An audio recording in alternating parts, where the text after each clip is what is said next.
exit poll data right now. And All I'm right, going to lay this talk on you nerdy guys. to Here you go. Come on, Gene. Talk nerdy to me. Okay, so when we're talking about the Trump victory, for the first time in just about any state that actually meant anything, Trump won voters with highest income at a 60% clip. Voters who wanted an outsider candidate chose Trump 85-9, Trump to Cruz. Voters who are angry chose Trump 72-16 over Cruz.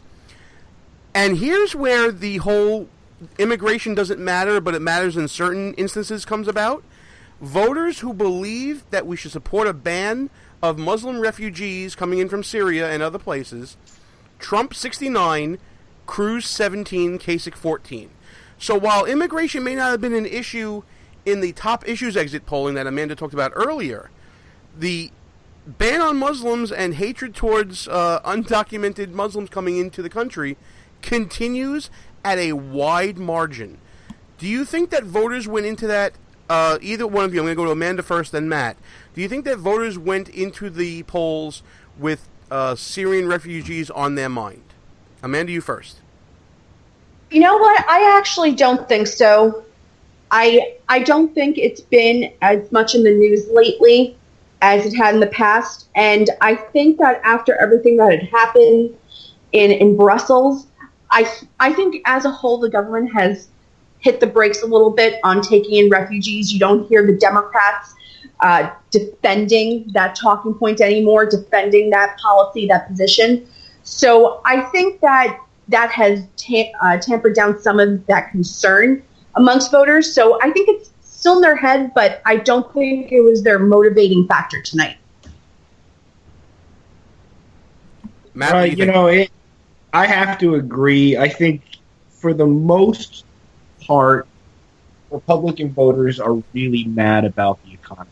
I think that's really what is driving Trump to victory. I think, he's really being driven by people who feel they are losing out in the 21st century economy, not feeling the gains that, international trade we're supposed to bring, that open borders we're supposed to bring. Syrian refugees and Muslims in the country is a flashy topic that generates a lot of headlines, but I really don't think it's moving. I don't think that's what's moving the votes. I think the reason it gets a lot of press at the events is that, it makes for a salacious headline. Trump's voters are racist. Trump's voters are anti-Muslim. Trump's voters are bigots. I don't think that's the case. I think I think Trump could shut his mouth about Muslims for the rest of this election and do just as fine, because that's not what's driving the voters who are coming out for him. It's what's driving them is, again, they feel left out. They feel like America has passed them by. They feel like the economy has passed them by, and they feel like they're not being heard. That's what's driving them. And I don't think that, I think it's really, the media looking for headlines that are going to, that are going to generate clicks. They're going to generate traffic, and that generates traffic a lot more than, white guy needs a job. I tend to agree with you, although terrorism always on the minds of many New Yorkers, and I think that while it may not have been foremost in their mind when they're voting, it certainly helped to know that Donald Trump shared those views. So I think it helped somewhat, but I agree with you both that it wasn't on the forefront. Amanda, I want to talk some campaign stuff for you. You being, of course, you worked on the Bob Turner campaign and several others, and have worked in D.C. I don't know if you caught Trump's campaign speech, but it looked like he was softening in his rhetoric, especially when it came to Ted Cruz. We didn't hear the Lion Ted line. We heard Senator Ted Cruz. And we also have seen a campaign shakeup that would normally jar a campaign's momentum, especially when you're moving around top aides and top advisors. Has Trump finally submitted to the will of his political class and has let someone else take the wheel of his campaign, you think? Yes and no. There is a submission to the will of the political class and the fact that he's making the transition, but I think that anyone who is knowledgeable enough to run for president knows that if you're getting close to locking up this nomination, you need to start making the transition into a general election campaign. He has to now think about getting the independent voters, the moderate voters, the people that we have not been speaking to these past few months because we've been focused strictly on party voters. But now that he has to start making that appeal, he has to start doing the transition now. So his appeal to them seems genuine rather than contrived. Once he hits that magic number of 1,273, is it? Once he hits that magic number. 1237. 1237. Okay, 1237. Just reverse the last two numbers. I was almost there. Missed it by that much. But he has to start making the transition now, so he seems genuine and not contrived, because I think once he hits that number, if that was his starting point, it's just such an easy slam dunk attack line for the Democrat. Matt, you going to see a softer, gentler Trump in the coming weeks? I think it makes sense, even without without looking to the analysis of that he's bowing to the political class's political handlers now, and he has brought in quote unquote professionals, which is a smart move when you consider that Cruz's plan isn't to try and win outright, but to contest the convention. So it's smart to bring in people who know those rules. But it's also smart at this point, when you're in the lead, to act like you've won, to act like you're the winner.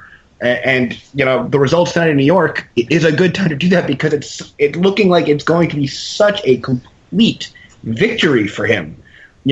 Ted Cruz is coming out of here with nothing. Ted Cruz has the person who could conceivably take it from him on the second ballot is walking away from New York with nothing.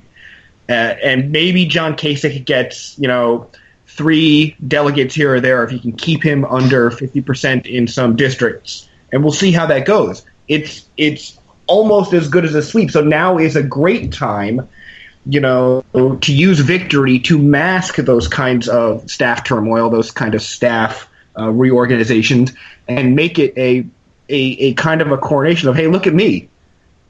I am winning huge. I am presidential. I am going to be the guy who's going to, run a great campaign in the fall, a huge, classy campaign in the fall. And, now is the time to make that pivot. It really makes a lot of sense politically for him. Amanda, talk about the inevitability factor and how that would weigh on a voter's mind as we approach there are still some pivotal states out there like Indiana and, of course, California, and to some extent, I guess you could say New Jersey and Pennsylvania. To some extent. I'm not going to give credit to New Jersey or Pennsylvania. Although we are on WNJC 1360 AM in Southern Jersey and Philadelphia, so I just offended 2 of our listening markets. Doesn't really matter to me. Talk about inevitability and how that will help the Trump campaign going forward as they try to win it outright. Well, I wouldn't say that his nomination right now is inevitable.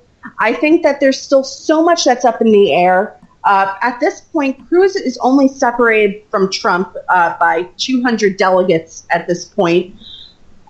I think that there are still voters out there that are hoping that they might have one more shot at getting someone other than Trump. Well, let me say this, though. Tonight, if things go by the numbers as both you, I, and Matt have been saying, Ted Cruz is mathematically eliminated from being able to win it outright. So, given that, does the inevitability factor grow as we continue on? Well, Gene, I was recently reading, I was actually reading today about the California process of nominating delegates, and this was very interesting. Donald Trump has not yet established a California operation to recruit delegates for the ballot. Cruz actually started that process months ago and only recently completed recruiting delegates for each congressional district. Trump only has a few weeks now to cover the entire state. So if he doesn't have delegates to represent him on the ballot, then he doesn't have anyone committed to vote for him at the convention. So he doesn't then technically have them, even if he performs well in the popular vote in California. Matt, I want to bring up something that is kind of connected to what Amanda's talking about. And, if let's say, the real inevitability is that we're going to a contested convention, and that Ted Cruz's ground games have gained him that, at least, all things remaining equal, of course. Let's talk about the party itself, because part of the exit polling said that many Republican voters, 60% of them, feel that the campaign season is dividing the Republican Party and not energizing it, with only 36% saying energizing. Are you energized, or are you feeling disenfranchised right now? I will say, calling back to the fact that I was part of that exit poll, I voted that I think it's dividing the party. In that, one of the best things and one of the worst things about today was watching the election play out on Facebook, and all the people just berate each other for their vote choice. People who would say, I was proud to vote for Ted Cruz today, and then someone going on, and then just get attacked mercilessly, for how could you waste your vote? How could you do that? I actually saw someone refer to him as a usurper. That is a term I saw used to describe Ted Cruz today. And I say I voted for John Kasich, and that's who I voted for. Fat lot of good it did me. Voted for the guy who's polling fourth in delegate counts in a three-man race, I might add. Listen, I never said I was a smart man, but you see that, the people who, and then there's all these people who are never Trump. Trump is a fool. Trump is a con man. Trump is going to be a disaster. There's no sense that you saw in past years where, okay, at the end of the day, I will even if I didn't like the person who got the nomination, I'll vote for him. Maybe I won't be the person handing out leaflets on the side of the street. I'll vote for him. I don't think you see that this year, and that's really kind of concerning when you consider that the electoral map is really very, very heavily tilted towards Democrats. And you look at the kind of electoral votes that have gone in the last two elections, Republicans have a tough ride, and if we're fighting against each other, we're not doing ourselves any favor. Got a question on my Facebook page just now, and it literally says Facebook just now. Scott wants to know, do the small number of reasonable, pragmatic, if perhaps rhino-ish Republicans simply serve as enablers for the completely insane? I'm going to give that to Amanda Kohut, since she's kind of we call her the resident rhino, and I say that to Matt Fairley's face, knowing that he's also rhino-ish. I guess what Scott's trying to say. But let me just read the question again. Do the small number of reasonable, pragmatic Republicans simply serve as enablers for the completely insane, which I'm assuming he's talking about those grassroots conservatives who are supporting outsiders and are angry? Amanda, you first. Well, it reaches back to something that I've said many times over the past few weeks, and it's that the divide right now within the party is not about partisanship. And despite rhetoric, it's not even about who is more conservative. That's saying that's the easy out. The real issue here is populism. And it's the divide between what is perceived as elitism and the populist ideals of the average voter. And when it comes to something like that, I don't think it's as easy to to tamp down what their concern is, or how you could reach a compromise there. Because when you just have that building mass of people who are set on this one perspective and very anti-establishment, very anti-compromise, I don't think that there's really much you can do at this point. I mean, I have to say at this point, I personally believe we're going to see some sort of implosion within the Republican Party, because no one knows how to address the populism issue. And I think that's a good point to talk about some populist stuff here on the show, because we're at halftime here, folks. I want to thank everybody for listening to Behind Enemy Lines Radio, right here at www.behindenemylinesradio.us. I'm Gene Berardelli. I got Amanda Kohut and Matt Fairley on the line. And while you're listening with us, be sure to check out the website, if you're not already on there, at www.behindenemylinesradio.us. Check us out on the Facebooks and the Twitters at BEL_radio.